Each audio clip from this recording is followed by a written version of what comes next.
행복의 조건이라는 책이 있어요. 여러분, 행복의 조건이 뭔지 아십니까? 이 부제가 하버드 대학교 인간 성장 보고서라고 하는 부제가 붙어 있습니다. 조이 베일런트라고 하는 그 교수님이 814명, 적지 않은 인원이죠. 814명의 삶을 70년 동안 추적하고 연구해서, 오랜 시간 연구해서, 그래서 행복의 조건이 뭔가 하는 것을 찾아낸 것이죠. 행복하게 사는 사람들의 그 행복의 조건이 뭐냐 찾아보니까 7가지더라라는 것입니다. 그 7가지를 이렇게 책에 실었어요. 그 하나가 뭐냐면 고통에 적응하는 성숙한 자세, 고통에 적응해 나가는 자세가 성숙한 자세를 가지고 있는 사람이 행복하다라는 것이고요. 또 교육이 굉장히 큰 부분을 차지했습니다. 두 번째는 교육, 세 번째는 안정적인 결혼 생활, 네 번째는 금연, 다섯 번째는 금주, 여섯 번째는 운동, 일곱 번째는 적당한 체중.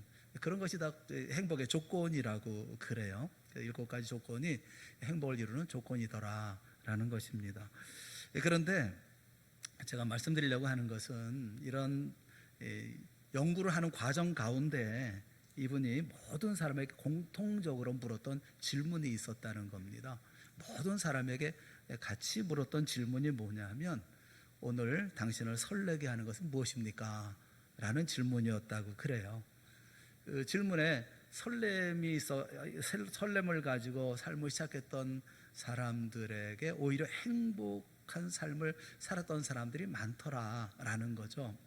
그러니까 오늘 하루 시작하면서 또 오늘 하루 내 마음속에 설레게 하는 그것이 무엇인가, 이것을 물어보았다는 것인데, 여러분 오늘 그 설렘을 가지고 하루를 시작하셨나요? 그 남편의 얼굴을 보니까 설레던가요? 그 아내의 얼굴을 보면 그렇게 마음이 설렙니까? 참, 이 설렌다는 말 오랜만에 들어보는 것 같지 않습니까? 이 설렌다는 말이 마음이 가라앉지 않고 들떠서 두근거린다, 마음이 두근두근하는 그런 거죠. 또 물따위가 설설 끓거나 일렁거리다, 이게 설렌다라는 말의 뜻이라고 그래요. 생각해 보면 솔직히 설레는 마음으로 하루를 시작하는 분은 우리 가운데는 그리 많지 않을 것 같습니다. 오히려 걱정과 근심 혹은 또는 피곤하게 하루를 시작하는 분들이 대부분이 아닐까, 그런 생각이 들어요. 그러면 행복하지 않은 것입니까? 사실 우리와 같은 모습으로 하루의 삶을 시작하는 사람들이 있었죠. 오늘 본문의 말씀을 대하는 이스라엘 백성들이 마치 그와 같지 않았을까, 그렇게 생각을 합니다. 하나님이 예언자를 통해서 말씀하셨어요. 이스라엘 백성들에게 말씀합니다. 너희는 위로하라, 내 백성을 위로하라. 그러니까 이사야서 40장 이렇게 1절은 그렇게 시작이 됩니다. 너희는 내 백성에게 위로하라, 내 백성을 위로하라 라는 말로 시작을 합니다. 하나님의 백성을 위로하라 라는 거죠. 한때 이들은 교만하고 또 강팍한 마음 때문에 하나님께 얻어맞은 그런 사람들이죠. 극기와 심판으로 인해서 멸망을 당하고 포로로 끌려가서 이제는 지칠 만큼 지쳐버린, 울고 울어서 이제 눈물이 말라버린 그런 사람들 아니었겠습니까? 하나님의 진노 가운데 이제 간신히 살아남기는 했지만 여전히 불안한 삶을 살고 있었던 그런 사람들이죠. 위로보다는 심판과 진노만을 경험해 왔던 때이기 때문에 진노가 아니라 위로를 전하는 하나님의 때라는 것이 이 백성들에게는 마음에 와 닿지를 않는 거죠. 뭐가 바뀌었다는 겁니까? 어떤 시대가 어떻게 바뀌어졌다는 겁니까? 무슨 일이 벌어졌다는 겁니까? 그래서 위로하라는 것입니까? 2절에 말씀을 하고 있어요. 40장 2절 말씀에 이렇게 말씀하고 있습니다. 우리 한번 같이 읽어봅시다. 시작. 그 노역의 때가 끝났고 그 죄악이 사함을 받았느니라. 그의 모든 죄로 말미암아 여호와의 손에서 벌을 배나 받았느니라 할지니라 하시니라. 노역의 때가 끝났기 때문에, 노역이라고 하는 것은 노예나 그 전쟁의 포로가 어쩔 수 없이 해야 되는 일이 아니겠습니까? 백성들이 지은 값을 다 처리할 때까지 불가피하게 포로 생활을 해야 했었고, 그 포로 생활하는 동안에 할 수 없는 내 일이 아니라 남의 일, 나라에서 지어지는 그 노역을 힘써 일할 수밖에 없었다. 그 노역의 때가 끝났다는 거고요. 또 용서를 받았다라는 것입니다. 시간만 지나간 게 아니라 하나님도 이들을 용서해 주셨다라는 것이고, 그리고 벌을 받을 만큼 받았다는 겁니다. 여기 보면 배나 받았다라고 하는 말씀이 있는데, 그 말씀은 받을 만큼 충분히 받았다라는 거죠. 결론적으로 말씀드리면, 하나님이 작정한 시간 동안에 죄값을 다 치르고 하나님의 그 모든 죄악을 용서하셨기 때문에 이제는 그 백성을 위로하라, 이렇게 말씀을 하고 있는 거예요. 진노의 때가 지나고 벌을 받을 만큼 받고 용서가 이루어지고 하나님의 위로의 메시지가 선포된 겁니다. 문제는 이 백성들은 그 말이 실감이 나지 않는다는 거죠. 이 말씀이 위로가 되지 않는다는 거예요. 설마 포로 시대의 이 끝이 있을까? 이렇게 생각을 하는 거죠. 또 하나님의 백성을 위로하고 선포는 하지만 예언자들도 생각을 하는 겁니다. 설마 이렇게 죄가 용서가 되고 또 이 포로 생활이 끝이 날까? 그래서 묻는 거예요. 내가 무엇이라 외치리이까? 라고 묻는 겁니다. 내가 무엇이라고 외쳐야 되는 것입니까? 이 말은 외쳐봤자 무슨 변화가 있겠습니까? 라는 의미이고, 또 70년을 지나왔는데 이 바벨론이 무너질 리가 있겠습니까? 라는 질문이고, 또 회복은 절대 불가능합니다 라는 단정적인 절망적인 그런 질문이에요. 그래서 주신 말씀이 8절입니다. 8절에 뭐라고 말씀하고 계시냐면, 푸른 마르고 꽃은 시드나 우리 하나님의 말씀은 영원히 서리라 하라. 이렇게 하나님의 말씀이다, 이렇게 말씀하는 거예요. 이사야 예언자를 통해서 주신 대로 하나님의 말씀이 반드시 실현된다는 겁니다. 1장부터 2장 전에 39장 말씀까지 하나님께서 이사야에게 말씀을 전하라고 했죠. 어떤 말씀을 전하라고 했습니까? 이 백성들은 심판받을 거다, 그러나 때가 되면 반드시 회복된다 라고 하는 그런 말씀을 예언하게 하신 거예요. 그래서 이제는 다시 회복돼야 할 때가 되었다라고 말씀하고 있는 거죠. 하지만 이스라엘 백성들은 포로로 잡혀가 있었던 이들은 이사야가 죽은 지 얼만데 벌써 몇백 년 지난 200여 년 지났는데 이 말이 과연 실현이 될까 의심하는 것입니다. 바벨론은 너무나 강성해 보이고 이스라엘 백성은 다 끝났다고 생각합니다. 여기 무슨 회복이 있겠습니까? 라고 질문하고 있는 거예요. 그런데 하나님은 반드시 회복시켜 주신다, 이렇게 말씀하고 있는 것이죠. 그러면서 하나님이 어떤 분인가를 말씀하고 있는 것이 28절에 있는 말씀이에요. 우리 28절에 있는 말씀 우리 한번 다 같이 읽어보겠습니다. 시작. 너는 알지 못하였느냐? 듣지 못하였느냐? 영원하신 하나님 여호와 땅끝까지 창조하신 이는 피곤하지 않으시며 곤비하지 않으시며 명철이 한이 없으시며. 하나님이 어떤 분이냐?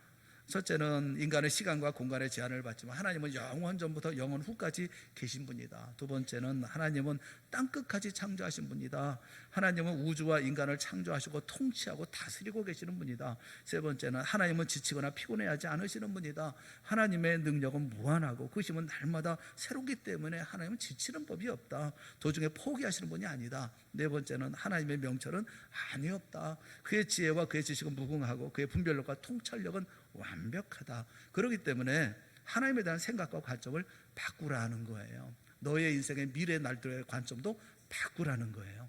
이제 모든 것은 이제 다 끝났고 하나님이 다 용서해 주셨으니 이제는 너의 삶을 살아야 된다. 그러니까 위로받고 위로하고 또 위로받고 또 위로 속에서 이제 새 삶을 살아가라 라고 말씀하시면서 주신 말씀이 오늘 본문에 있는 말씀에 오직 여호와를 앙망하라 라고 말씀하고 있는 거예요. 오늘 31절에 본문에 있는 말씀이 그 말씀이죠. 오직 여호와를 앙망하는 자는 새 힘을 얻으리니 독수리의 날개침이 올라간 같을 것이요 다른 박지라 해도 곤비하지 아니하겠고 걸어가도 피곤하지 아니하리로다 라고 말씀하고 있어요. 이 말씀에 정말 중요한 포인트가 뭐냐면 앙망이에요. 앙망. 첫째 우리가 생각해야 될 것은 여호와를 앙망할 때, 앙망하는 거. 앙망이라는 말이 어떤 말일까? 우리 사전을 좀 찾아봤어요. 우리 말의 앙망이라는 말을 자기 요구나 희망이 실현되기를 우러러 바라본다. 앙망이 우러러 바라본다는 말이래요. 그러니까 존경하는 마음으로 우러러 본다. 이 하나님을 향해서 우러러본다라는 말은 좀 약하다는 그런 생각이 좀 들어요. 그래서 우리가 설명하기는 조금 그렇다는 생각이 듭니다. 영어 성경에 보니까 wait upon 그렇게 얘기를 하고 있어요. 이 wait upon은 섬긴다, 시중둔다 그런 얘기인데, 오직 하나님만 섬긴다, 또 하나님께 시중둔다 그런 뜻인데, 원문을 찾아봤어요. 원문에 뭐라고 얘기할까?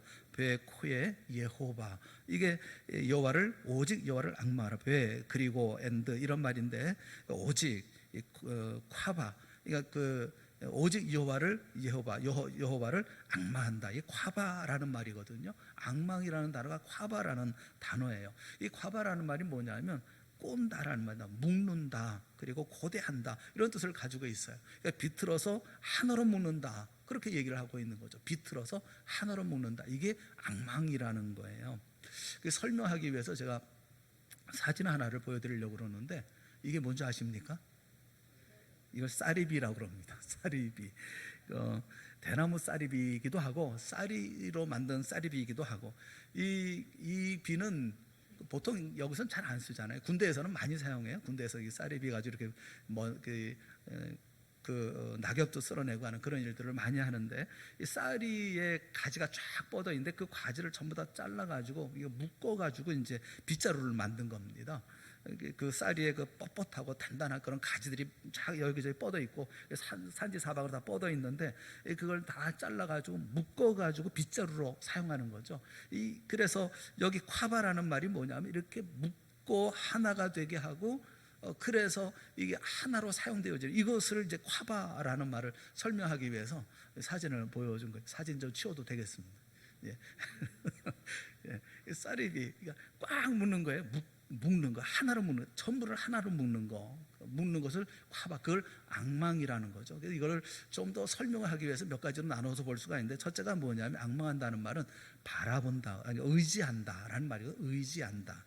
그러니까 어려울 때 우리가 의지하잖아요. 뭣도 의지하고 다 의지하지 않습니까? 어떤 때는 나를 의지하기도 하고, 또 내 지혜를 의지하기도 하고, 내 지식을 의지하기도 하고, 또 내 힘을 의지하기도 하고, 내 재물을 의지하기도 하고, 환경을 의지하고, 사람을 의지하고 하잖아요. 근데 이런 모든 것을 다 묶어서 하나님만 의지하라는 그런 거죠. 잠깐 있다가 없어지거나 변하는 세상을 의지하지 말고, 세상이 지나면 늙어질 청춘을 의지하지 말고, 어제나 오늘이나 영원히 변함없는 오직 주님만 의지하라. 그것이 앙망이라는 거예요. 히브리서 기자는 히브리서 12장 2절에 보면, 믿음의 주여 또 온전하게 하시는 이인 예수를 바라보자. 온전하게 하시는 이. 천성을 향해 가는 우리는 믿음의 주인이 되시고, 그리고 완성자가 되시는, 그리고 온전하게 하시는 그런 주님을, 그리스도를 바라보자. 이게 바로 주님을 앙망하는, 주님만 의지하는, 그것을 앙망한다라고 얘기할 수 있어요. 또 한 가지 의미는, 앙망한다는 말은 생각한다는 거죠. 생각을 모으는 거죠. 골로새서 3장 1절과 2절 말씀 우리 한번 다 같이 함께 보았으면 좋겠습니다. 시작. 그러므로 너희가 그리스도와 함께 다시 살리심을 받았으면 위의 것을 찾으라. 거기는 그리스도께서 하나님 우편에 앉아 계시느니라. 위의 것을 생각하고 땅의 것을 생각하지 말라. 그리스도와 함께 다시 살리심을 받았으면 뭘 해야 돼요? 위의 것을 찾으라. 하나님 우편에 계시는 주님을 바라보고 그 위의 것을 생각하고 땅의 것을 생각하지 말아라. 항상 주님만 바라보고 한 걸음 한 걸음 이 모든 세상의 삶을 살아갈 때 주님만 생각하고, 모든 것 가운데 주님을 생각하는 그 생각으로 모든 것을 모아서 태산줄령과 같이 사막과 같은 그런 인생의 길을 걸어가면서도, 그러면서도 주님만 이렇게 생각하면서 살아가는, 그게 앙망이라는 거죠. 그러니까 또 한 가지, 앙망이라는 말 세 번째는 고종한다라는 뜻이 있어요. 고종한다. 그러니까 슬쩍 지나간다, 뭐 어쩌다가 이렇게 만나는 것이 아니라 집요하게 인내하면서 주님께 고종하는 거죠. 아무리 바람이 불어도 그래도 날아가지 않고, 아무리 비바람이 친다 하더라도 흔들림이 없이 주님께 고정되어져 있는, 이게 앙망하는 모습이라는 거예요. 죽은 자를 살리시고 병든 자를 일으키고 어둠 세력을 몰아내시는 주님께 붙어있는, 이게 앙망이라는 거예요. 제가 앙망이라는 화바라는, 하나를 묶는다는 뜻을 설명하기 위해서 몇 가지를 말씀을 드린 이유는, 이 앙망이라는 것은 의지할 수 있는 모든 것, 뭐 지혜라든가 지식이라든가 힘이라든가 재물이라든가 재물이라든가 이런 모든 것을 다 모으고 다 모아서 그걸 꼬아서 주님만 의지하도록 하는 이 모든 것을 통해서 우리가 생각할 수 있는 모든 것들을 전부 다 꼬고 모아서 주님께 연결시키는 것, 내 삶의 내 인생의 모든 것들을 오직 주님께 고정시키는 것, 이걸 앙망이라고 하는 거예요. 사랑하는 여러분, 우리 모두가 주님만 바라보는 앙망하는 믿음의 사람들이 되어질 수 있기를 주님의 이름으로 축원합니다. 이 앙망이라는 말을 여러분이 염두에 두고 꼭 기억해야 되는 이유가 뭐냐면 하나부터 열까지 다 주님 없는 삶, 주님 없는 계획, 주님 없는 모든 과정은 없어서는 안 된다는 거예요. 다 주님과 연결되어져야 된다는 거예요. 그럴 때 우리가 주님께서 주시는 힘을 얻고 인생의 삶을 온전하게 살아갈 수가 있다는 거예요. 이스라엘 백성들이 포로로 끌려가 있지만 너희들은 새로운 삶을 살게 될 거다, 새로운 삶을 살아야 한다. 그런데 어떻게 살아야 되냐면 주님을 앙망하면서 새 삶을 살아야 된다 말씀하고 있는 거거든요. 좋은 예가 있어요. 마태복음 14장에 보면 베드로가 예수님의 말씀에 순종해서 갈릴리 바다 위를 걸어서 예수님께 갑니다. 근데 가다가 거세게 불어오는 바람을 봐요. 높은 물결을 봅니다. 그러자 겁이 나요. 무서워집니다. 그 순간 물속으로 빠져 들어가는지라 그렇게 말씀하고 있어요. 물속으로 빠져 들어가고 있어요. 이게 우리들의 모습이 아닌가요? 만일 베드로가 거세게 밀어닥치는 바람과 그리고 물결을 보지 않고 나를 향해서 바다 위에 서 계시는 주님만 바라보고 있었다면, 그 주님만 의지하고 있었다면, 그 주님만 생각하고 있었다면, 주님께만 고정해서 걸어갔다면 물속에 빠졌을까요? 여러분 아시는 것처럼 세상은 풍랑이 높고 험한 그런 세상입니다. 그렇지만 예수 믿는 우리는 이 세상 물결을 보는 게 아니에요. 풍랑을 보는 게 아니에요. 그걸 바라보고 두려워하고 물속에 빠져들어가는 우리의 삶이 되어서는 안 되지 않습니까? 내게서 눈길을 떼지 않고 계시는 주님, 나를 지금도 바라보고 계시는 주님, 그 거센 풍랑도 잔잔하게 하시는 능력의 주님을 바라보고 그 주님께 고정하고 나아가는 우리 모두가 되어질 수 있기를 주님의 이름으로 축원합니다. 이게 앙망하는 거거든요. 이게 앙망하는 거. 이렇게 주님을 앙망하는 사람에게 뭐가 줍니까? 새 힘을 얻는다 이렇게 말씀하고 있어요. 이런 사람이 새 힘을 얻는다 말씀하고 있는 거예요. 새 힘을 얻어서 어떤 환경이나 어떤 조건 속에서도 모든 것을 이기는 생활을 할 수가 있다. 그렇게 오늘 말씀 주신 것이거든요. 오늘 말씀을 보면 오직 여호와를 앙망하는 자는 새 힘을 얻으리니 베코의 예호와, 오직 여호와를 앙망하는 사람은 야하리프 코하, 야하리프라는 말은 그 새 것을 준다는 거예요. 코하라는 말이 힘이거든요. 힘, 세력 또는 능력, 활력 이런 말이에요. 그 사사기 16장에 보면 삼손이 두 기둥 사이에서 힘을 씁니다. 그때 사용한 단어가 코하라는 단어예요. 삼손이 이르되 블레셋 사람과 함께 죽기를 원하노라 하고 힘을 다하여 몸을 굽히매 무너져서 많은 사람이 죽지 않습니까? 그때 힘, 이것이 코하, 전에 없던 새로운 능력, 이것을 얻을 것을 말씀하고 있거든요. 여기에 능력이라고 하는 이 힘이라고 하는 것은 영적인 능력만 아니라 육적인 능력, 모든 것을 다 말씀하고 있는 거예요. 인간의 힘은 언제나 제한되어져 있습니다. 제한된 힘을 가지고 살죠. 우리가 아무리 힘이 세도 뭐 소만큼이나 하겠어요? 아무리 빠르다고 하도 말만큼 하겠어요?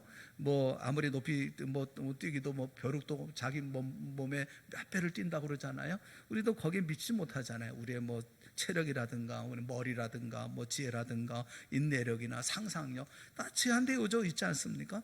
그런데 주님을 앙망하는 사람은 그 제한된 우리들 그 힘 위에 하나님이 주시는 새로운 힘, 새로운 능력을 더해 주시겠다 그렇게 말씀하고 있어요. 이 힘을 가지면 어떤 삶을 살아가느냐, 그래서 여기 세 가지를 말씀해 주고 있는 것이죠.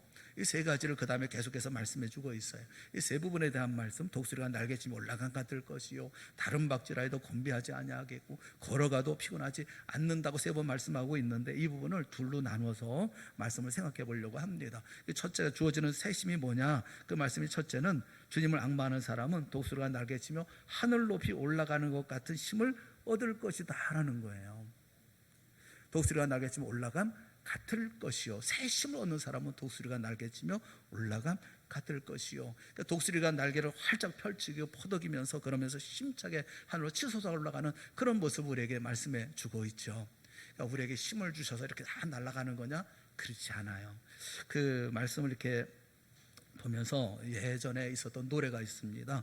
그러니까 Wind Beneath My Wings라고 하는 노래가 있어요. 이 베트 비들러라고 하는 분이 부른 노래인데 그 내 날개 아래 바람, 그 윈드 바람인데 beneath my wing, 내 날개 아래 바람, 이렇게 그런 노래입니다. 이 노래는 게리 마샬이라고 하는 감독이 비치스라고 하는 영화를 만드는데 거기 OST예요. 그 빌보드 차트 2위까지 올랐는데 그 어떤 우정, 두 여인의 우정에 대해서 이렇게 그 그린 영화인데 노래가 이런 노래입니다. 이 노래는 틀림없이 이사야서 40장 31절에 있는 말씀을 기반으로 한 이 노래이겠다는 생각이 들어요.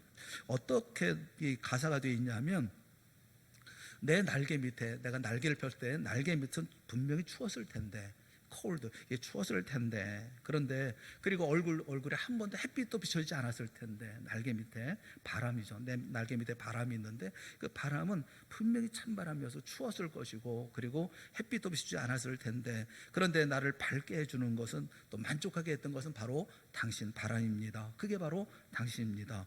저는 독수리보다 더 높이 날랐습니다. 왜냐하면 내 날개 밑에 불어주는 당신이 바람이 되어줬기 때문에. 그래서 나는 높이 날아오를 수가 있었습니다. 참 감사합니다. 감사합니다. 그러면서 하나님 감사합니다. 이렇게 노래하고 있어요. 여러분, 독수리가 날아가는데, 작은 새들이 날아가는 거는 자기 파닥파닥 하면서 날아갈 수가 있는 거지만, 독수리는 혼자 날 수가 없어요. 독수리가 아무리 날갯짓을 해도 바람이 없으면 날 수가 없습니다. 독수리는 바람을 타고, 바람이 세게 불 때 바람을 타고 하늘을 향해서 높이 날아 올라가는 것이거든요. 자신을 올려주는, 날개를 밀어 올려주는 바람이 있어야, 그래야 날 수가 있는 거예요. 여러분, 그래서 이 말씀을 보면 그런 마음이 드는 겁니다. 우리가 누군가의 도움 없이, 누군가의 희생 없이 우리가 인생을 살 수가 있었나요? 누군가의 도움 없이, 누군가의 희생 없이 우리는 이때까지 삶을 살아왔나요? 누군가의 도움이 있어야 날개를 펼 수가 있고, 누군가의 희생이 있어야 공중에 날아오를 수가 있었던 것이 아니었습니까? 자기 혼자 아무리 날개를 퍼덕여도 바람이 없다면, 그를 밀어 올려주는 바람이 없다고 한다면, 우리가 아무리 애를 쓰고 노력한다 하더라도 무슨 소용이 있겠어요? 여기 독수리가 날개치며 올라간 것 같을 때 누군가 독수리를 받쳐주고 또 밀어 올려주는 바람이 있기에 그 독수리를 날아올릴 수 있는 것이 아닙니까? 그렇게 주님께서 우리의 바람이 되어주셔서 하늘로 오늘 우리로 날아오르게 하신다는 것이 아니겠어요? 우리의 날개 밑에 모든 상황의 바람을 일으켜서 날아오르게 하시고, 또 그 모든 상황들을 조종해 주셔서 우리를 날게 하여 주시고, 또 돕는 사람을 붙여주셔서 날게 해주시고, 기회를 얻게 하시고, 내게 감당할 수 있는 힘을 허락하여 주셔서 나로 하여금 높이 날게 해주시는 거 아니겠어요? 이것이 바로 주께서 주시는 새 힘이죠. 우리 스스로 할 수 없는, 날아오를 수 없는 우리들에게 하나님께서 이런 놀라운 은혜를 베풀어서 날아오르게 만들어주시는, 이것이 바로 하나님께서 주시는 새 힘의 능력인 거죠. 날아올라서 높이 올라가서 보면 세상 모든 것들이 다 작게만 보이죠. 높은 곳에서 한번 여러분 내려다 보세요. 그러면 거리를 지나다 보면 높은 건물도 굉장히 높이 보이고 다 올려다 보이고 하지만, 그 위에서 내려다 보면, 좀 비행기를 타고 내려다 보면 지상에 있는 다 아무리 큰 높은 그런 빌딩이라 하더라도 다 조각조각 조그만 성냥갑반하게 다 보이지 않습니까? 높은 산이 굉장하게 높은 산이라 할지라도 비행기 위에서 보면 그냥 작은 언덕에 불과하지 않습니까? 예전에 비행기 타고 가면서 이렇게 보니까 우리나라에서 제일 높은 산이 한라산이라고 그러는데, 한라산 보니까 조그만 작은 섬, 이런 작은 섬으로밖에 보이지 않더라고요. 여러분, 하나님은 앙망하는 자에게 하나님께서 은혜를 베풀어 주셔서 우리의 심령이 독수리같이 날개치며 올라가게 하면, 세상의 향락이나 세상의 영광이나 세상의 권세, 이런 모든 것들이 다 저 밑으로 보이는, 아무것도 아닌 것처럼 보이지 않겠어요? 사도 바울은 그래서 빌립보서 3장 7절 8절에 이렇게 고백을 합니다. 그러나 무엇이든지 내게 유익하던 것을 내가 그리스도를 위하여 다 해로 여길 뿐더러, 또한 모든 것을 해로 여김은 내 주 그리스도 예수를 아는 지식이 가장 고사하기 때문이라. 내가 그를 위하여 모든 것을 잃어버리고 배설물로 여김은 그리스도를 얻고 그 안에서 발견되려 함이니 라고 말씀하고 있죠. 위에서 보면 다 다르게 보여지는 거예요. 세상에 우리가 당하는 일도 달라 보입니다. 우리가 당하는 슬픔이나 고통이나 또는 실패, 심지어는 죽음까지도 달라 보이는 거예요. 고린도후서 4장 17절에 있는 말씀을 우리 한번 다 같이 보았으면 좋겠어요. 고린도후서 4장 17절 같이 봅시다. 시작. 우리가 잠시 받는 환난에 경한 것이 지극히 크고 영원한 영광에 중한 것을 우리에게 이루게 함이니, 우리가 주목하는 것은 보이는 것이 아니요, 보이는 것은 잠깐이요, 보이지 않는 것은 영원함이라. 높이 올라가면요, 땅 위에 낀 구름도 먹구름도 비도 바람도 공해도 없잖아요. 위에는 항상 광명한 빛만 있지 않습니까? 여러분, 독수리가 날개치며 올라가는 것 같은 그런 믿음의 삶을 살고 싶지 않으십니까? 높은 그런 신앙의 삶의 자리에서 늘 감사와 감격과 찬양의 삶을 살고 싶지 않습니까? 매일매일 하루하루 시작할 때 설레는 그런 마음으로 삶을 시작하고 싶지 않으십니까? 여러분, 어떤 사람이 이런 삶을 살 수 있습니까? 주님을 앙망하는 사람, 주님을 의지하고 바라보고 주님께 고정된, 주님을 앙망하는 우리 모두가 다 되어질 수 있기를 주님의 이름으로 축원합니다. 이런 사람에게 주어지는 힘이라는 거죠. 너희는 이런 삶을 살게 되어질 거야. 나를 앙망하면서 이제는 여태까지는 포로된 삶을 살았지만 이제는 이런 삶을 살게 될 거야 라고 말씀하고 있는 거예요. 그리고 다음에 말씀하는 것이 다른 박질하여도 곤비하지 아니하겠고 걸어가도 피곤하지 아니하리로다 라는 말씀인데, 이 말씀을 왜 따로따로 말씀드리지 않고 하나로 묶어서 이렇게 말씀을 드리느냐 하면, 여기 곤비와 피곤이라는 단어 때문에 그래요. 곤비하고, 그러니까 다른 박질해도 곤비한 게 인생이에요. 걸어가도 피곤한 게 인생이라는 거예요. 곤비, 피곤. 근데 이 단어들은 앞에 계속 겉에서 나왔습니다. 28절 말씀에 보면 너는 알지 못하였느냐 듣지 못하였느냐 영원하신 하나님 여호와 땅끝까지 창조하신 이는 피곤하지 않으시며 곤비하지 않으시며 명철이 한이 없으시며. 하나님에게 이 피곤과 곤비라는 말을 사용합니다. 그러니까 피곤하지도 않고 곤비하지도 않는 분이다. 29절에 보면 피곤한 자에게는 능력을 주시며 무능한 자에게는 힘을 더하시나니, 30절에는 소년이라도 피곤하며 곤비하며 장전이라도 넘어지며 쓰러지되, 계속 거듭 피곤 곤비라는 말이 계속 나오기 때문에 함께 생각해 보려고 하는 거예요. 여러분, 하나님은 피곤하지 않으시고 곤비하지 않으시다. 그 하나님이 오히려 피곤한 인생에게 능력을 주시고 힘을 더하신다.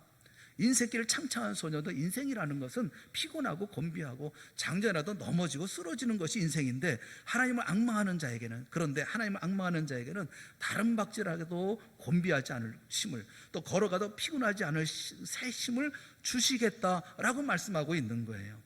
인생은 피곤하고 곤비한 거예요. 그런데 하나님은 결코 피곤하지도 않으신 분이고 곤비하지도 않으신 분인데, 피곤하고 곤비한 인생에게 피곤하지 않게 곤비하지 않게 하시는 그분이 바로 우리 하나님이시다라고 말씀하고 있는 거예요.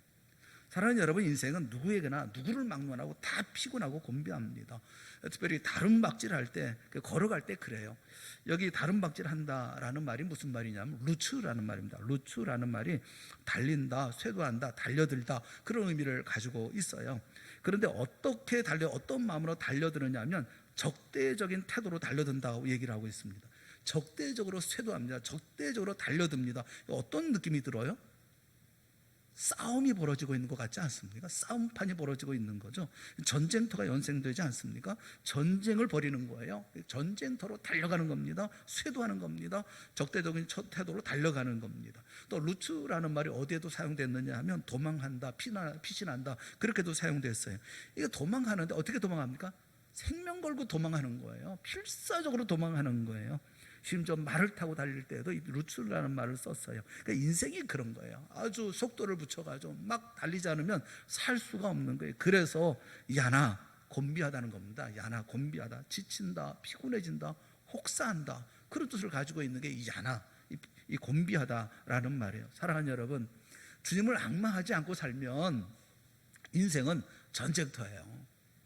우리 다 전쟁이잖아요. 보면 아이들도 입시 전쟁, 승진 전쟁, 출퇴근 전쟁, 식량 전쟁, 요즘에는 식수 전쟁, 교통 전쟁, 무슨 배송도 전쟁을 하더라고요. 배송 전쟁, 어떤 분들은 살과의 전쟁, 우리 다 전쟁하잖아요. 다 피 터지게 싸우잖아요. 그리고 영적 전쟁도 있잖아요. 우리 영적 전쟁도 있고, 목숨 걸고 죽을 힘을 다해서 안간힘을 다해서 살아야 하는 그런 세상이라, 우리 자신을 혹사하고 인생을 혹사하고 가족들을 혹사하고 모두를 지치게 하는, 그게 바로 인생에 살아가는 삶의 모습이라고요. 우리는 그렇게 안 삽니까? 우리 인생은 다릅니까? 우리는 유유자적 인생을 삽니까? 그렇지 않잖아요. 주님을 앙망하는 사람도 필사적으로 삽니다. 그런데 이렇게 전쟁터같이 달려가는 삶을 삽니다. 그런데 뭡니까? 로야나, 아니라는 거야.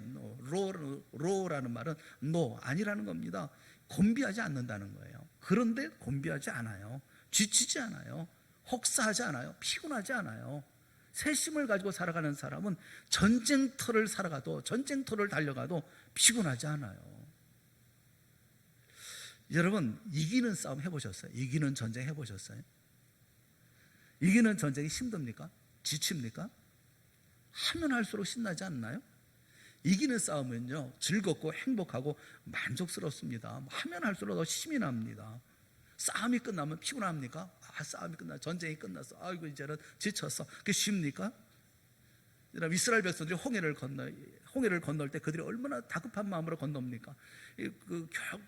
홍해가 밤새도록 동풍이 불어서 이제 마른 땅이 이제 열려졌어요. 그러나 뒤에는 누가 옵니까? 애굽의 군사들이 쫓아오잖아요. 그러니까 자기 식소들을 데리고 짐 메고, 그리고 마른 땅이지만 그 홍해를 건너가지 않습니까? 어떻게 건너갔겠어요? 유유자적 가겠습니까? 힘을 다해서 달려갔겠죠. 뛰어가겠죠. 야, 뛰어야 돼. 그래, 좀 쫓아오니까 빨리 가야 돼. 뭐 그러면서 가지 않았겠어요? 홍해가 짧은 거리도 아니지 않았겠습니까? 뭐 얼마나 지치고 힘들게 땀 흘리고 뭐 숨이 턱이 차게 그렇게 다 갔겠어요. 그런데 건너가고 난 다음에 아유, 지쳤어, 힘들어, 이제 쉬어. 그럴까요? 그러지 않았어요. 그들은 그렇게 하지 않았습니다. 이스라엘 백성들은 홍해를 건너고 난 다음에 소고치며 춤을 췄어요. 하나님을 찬양했어요. 이겼으니까요. 승리했으니까요. 여러분, 여리고 요단강을 건너고 여리고성을 무너뜨리고 난 다음에 힘들어, 지쳐, 이거 더 못하겠어. 그랬겠어요? 여러분, 승리하는 싸움은요, 힘이 나는 거예요. 용기가 나는 거예요. 즐거운 거예요. 행복한 거예요. 이런 인생의 싸움 해보고 싶지 않으십니까? 비록 전쟁터에 나가고 진짜 달려가지만 그러나 지치지 않고 피곤하지 않은 이기는 전쟁 하고 싶지 않습니까? 어떤 사람이 이런 싸움을 합니까? 이런 전쟁을 합니까? 주님을 앙망하는 사람. 주님을 앙망하는 사람은 이렇게 다른 박질하여도 곤비하지 않습니다. 왜냐하면 우리 주님이 이길 새 힘을 주시기 때문에 그렇습니다. 주님을 앙망하는 사람은 걸어가도 피곤하지 않아요. 걸어나가도 피곤하지 않는다. 이 야라크라고 하는 이 말은 걷는다, 행한다, 이런 말이거든요. 걷는데 왜 피곤합니까? 여러분, 요즘에 걷잖아요. 건강을 위해서 걷잖아요. 근데 뭐가 피곤합니까? 여기 피곤하다는 야에프라는 말이 어떤 말이냐 하면 허기지다, 굶주리다, 그리고 지친다, 그런 말이에요. 그럼 어떻게 걷는다는 거겠어요? 무슨 말인지 여러분 아시겠죠? 허기져서 걷는 거예요. 굶주려서 걷는 거예요. 지쳐서 걷는 거예요. 인생은 걷는 겁니다. 걷는데 내가 걷는지 서는지 내가 좀 어떻게 하는지 알 수가 없어요. 매일매일 하는 똑같은 삶을 살아갑니다. 보람도 없어요. 의미도 없어요. 거기에 아무런 생각도 없어요. 아침이 되면 일어나고 저녁이 되면 잡니다. 또 아침이 되면 또 일어납니다. 아무런 느낌도 없어요. 그냥 그렇게 인생의 삶을 살아갑니다. 시간만 지나갑니다. 허기진 삶이요, 굶주린 삶이요, 보람도 없고 의미도 없는 삶이요. 얼마나 힘들겠어요? 지치지 않아요? 나이가 들면요, 밥심으로 산다고 그래요. 근데 그 말이 맞아요. 한 끼만 굶어도 좀 죽겠더라고요. 그래서 뭘 먹어야 좀 힘도 나고 좀 그러겠더라고요. 여러분, 인생의 삶은요, 걸어가는 삶인데 힘든 거예요. 보람도 없고 의미도 없으면 힘든 거예요. 똑같은 삶의 반복이에요. 그런데 인생길을 걸어도 야에프입니다. 피곤하지 않아요. 너무 허기지지 않아요. 배고프지 않아요. 즐거워요. 보람이 있어요. 똑같이 걸어요. 그런데도 힘들질 않아요. 새 힘을 주시기 때문에. 어떤 사람이요? 주님을 앙망하는 자예요. 이 앙망이라는 콰바라는 단어를 쓴 말씀이 있어요. 이사야서 49장 23절 말씀에 이 콰바라는 단어를 썼는데, 나를 바라는 자는 수치를 당하지 아니하리라, 그렇게 말씀을 합니다. 나를 바라는 자, 이 바라는 자라는 말이 콰바라는 말이에요. 여러분, 주님을 앙망하는 자는 절대로 세상에서 수치를 당하지 않은 줄 믿으시기를 바랍니다. 독수리가 날개치며 올라간 같은 인생을 살게 해줄 줄로 알아요. 여러분, 달려가도 곤비하지 않고 걸어가도 피곤하지 않는 그런 인생을 살게 해줄 줄, 그렇게 저는 믿습니다. 이런 생을 살아가는 여러분 모두가 되어질 수 있기를 주님의 이름으로 축원합니다. 그 요즘에 보면 뭐 그 이런 코로나19의 유행 이런 것을 가르쳐 팬데믹이라고 하잖아요. 팬데믹이라는 말, 유행병이라는 말인데 같은 어원에서 나왔던 말들 그런데 패닉이라는 말이죠. 패닉이라는 말은 공포죠. 팬데모니움이라는 말도 있어요. 팬데모니움이라는 말은 대혼란이라는 말이죠. 이런 말들을 다 비슷한 말들을 다 이렇게 추려보면 그러면 이게 혼란스럽고 복잡한 거예요. 정신이 없는 거예요. 유행병에 뭐 이런 뭐 공포에 뭐 혼란에 이런 것이 팬데믹을 의미하고 있는 그런 단어, 그런 말들이거든요. 이 전염병, 이런 질병들이 있을 때 우리는 어떻게 살아야 되나, 어려운 가운데 우리는 어떻게 살아야 되나 이런 생각을 하는 거죠. 2, 3세기에 심각한 질병이 덮치면 사람들은 부자들은 다 산 위로 올라갔다고 그래요. 산 위로 다 올라가서 피신했다고 그래요. 저지대의 공기가 전부 다 이런 악취가 이런 것들이 다 질병의 원인이 됐다고 생각을 했다고 그래요. 그런데 그리스도인들은 피하지 않았다는 겁니다. 돌 보고 병에 걸려 죽기도 하면서 그렇게 했다는 겁니다. 여러분, 이 모든 문제를 왜 이렇게 해야 했었을까? 세상은 문제가 생기면 음모이론으로 가득해요. 뭐 어떤 이들은 뭐 중국 탓이라고, 어떤 분도 중국 사람들은 또 미국 탓이라고 하고 서로 비난하고 남 탓하고. 우리 크리스찬들은 이 상황에 무엇을 해야 될까? 요한복음 9장에 있는 말씀을 우리 한번 보면 좋겠다 그런 생각이 들어요. 예수님과 제자들이 길을 가다가 날 때부터 보지 못하는 사람을 만났습니다. 제자들이 예수님께 묻죠. 뭐라고 묻습니까? 라비어, 이 사람이 맹인으로 난 것이 누구의 죄로 인함이니까? 자기니까? 부모니까? 이렇게 물어요. 이 사람이 맹인으로 태어난 게 누구 죄 때문입니까? 무엇 때문에? 원인이 뭡니까? 이렇게 물어요. 그에 대해서 예수께서 대답하시는 것이 요한복음 9장 3절에 있는 말씀이에요. 우리 요한복음 9장 3절에 있는 말씀 우리 다 같이 읽어보겠습니다. 시작. 이 사람이나 그 부모의 아니라 그에게서 하나님이 하시는 일을 나타내고자 하심이라. 할렐루야. 그에게서 하나님이 하시는 일을 나타내고자. 예수님은 원인에 대해서 말씀하지 않습니다. 주님은 하나님이 앞으로 무슨 일을 하실지를 말씀하고 계시는 거예요. 예수님의 표적은 언제나 새로운 창조였습니다.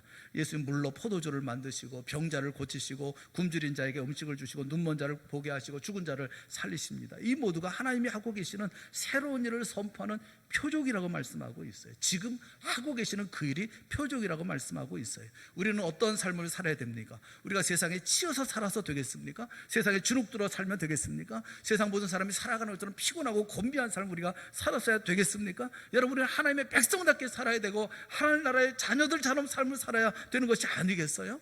우리는 어떤 삶을 살아야 마땅한 것이겠습니까?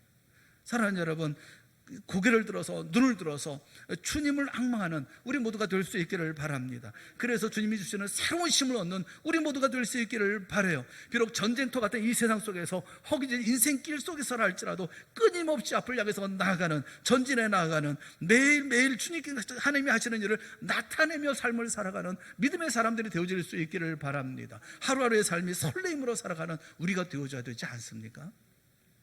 독수리가 날개치며 올라간 같이 비상하는 그런 믿음의 사람들이 되어질 수 있기를 바랍니다. 다른 박질하여도 곤비하지 아니하고 걸어가도 피곤하지 않은 믿음의 사람들이 되어질 수 있기를 바랍니다. 이 이후로 나타난 모든 일들 가운데 하나님이 하시는 일을 나타내는 믿음의 사람들이 되어질 수 있기를 바라는 거예요. 우리 이사야서 40장 31절에 있는 이 말씀을 다시 한번 말씀을 읽어보면서 마음에 다짐을 하고 그리고 말씀을 맺도록 하겠습니다. 우리 다 같이 보겠습니다. 오직 여호와를 앙망하는 자는 새 힘을 얻으리니 독수리가 날개치며 올라간 같을 것이요 다른 박질하여도 곤비하지 아니하겠고 걸어가도 피곤하지 아니하리로다. 아멘. 이 믿음의 역사를 이루어나가는 우리 동산의 성도들 모두가 다 되어질 수 있기를 주님의 이름으로 축원합니다. 기도하겠습니다. 사랑의 하나님 아버지, 은혜를 감사합니다. 우리에게 은혜를 베풀어 주셔서 믿음을 갖게 하시고 구원받은 백성 되게 하시고 하늘 백성이 되게 하셨으니 그 은혜를 감사합니다. 이제 주님을 앙망하는 자에게 새 힘을 주신다고 말씀하신 것처럼 우리에게도 이 힘을 허락하여 주시옵소서. 독수리가 날개치며 올라간 같은 믿음의 삶을 살게 하여 주시옵시고 달려가도 곤비하지 아니하고 또 걸어가도 피곤하지 않은 삶을 살아가는 우리 모든 성도들이 되게 하여 주시옵소서. 하나님이 하시고자 하시는 일을 나타내고자 하시는 일을 우리가 이루어 나가는 믿음의 용사들 되게 하여 주시옵시고 이 땅에 선한 빛이 되게 하여 주시옵소서. 소음이 되어질 수 있도록 역사하여 주시옵소서. 예수님의 이름으로 간절히 기도드리옵나이다. 아멘. 우리 다 같이 자리에서 일어나셔서 354장 찬송